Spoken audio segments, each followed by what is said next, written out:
여러분 혹시 수저계급론이라는 말을 들어보셨습니까? 수저계급론은 부모님의 자산과 소득 수준에 따라 경제 계층이 분류된다는 말인데요. 다시 말하면 한 개인의 성공은 전적으로 어떤 가정에서 태어난가에 달려있다는 겁니다. 실제로 한 논문에서 부모님의 상속과 증여가 자산 형성에 얼마나 큰 비중을 차지하는지 조사한 자료가 있는데요. 1980년대에는 부모님의 상속이 자녀에게 기여한 비중이 평균 27%였답니다. 그런데 2000년대에 들어서면서 부모님으로부터 상속받은 그 비중이 평균 42%로 증가했답니다. 자신이 노력해서 벌어들이는 소득보다 부모님에게 물려받은 재산이 부에 결정적인 영향을 미치고 있다는 건데요. 그래서 요즘 젊은이들이 금수저, 흙수저라는 말을 많이 사용하지 않습니까? 그런데 성경에서도 금수저와 흙수저에 대한 말씀을 하고 있다는 거 아십니까? 디모데후서 2장 20절에 보시면 큰 집에는 금과 은의 그릇이 있을 뿐 아니요 나무와 질그릇도 있어 귀 쓰는 것도 있고 천이 쓰는 것도 있나니 라고 말씀하십니다.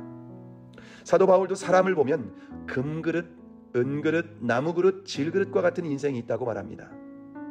금그릇과 은그릇과 같은 인생은 어떤 사람일까요? 부유한 가정에서 태어나고 재능도 타고난 사람을 말하겠죠. 그러면 나무그릇과 질그릇과 같은 인생은 어떤 인생일까요? 그것은 집안 배경도 좋지 않은데 재능도 타고나지 않은 사람입니다.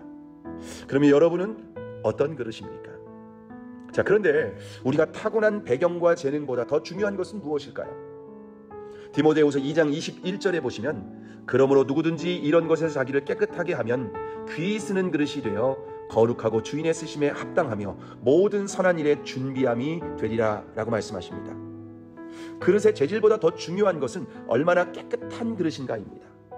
아무리 금그릇과 은그릇과 같은 인생이라 할지라도 더러운 그릇이라면 주인이 천하게 사용할 수밖에 없습니다.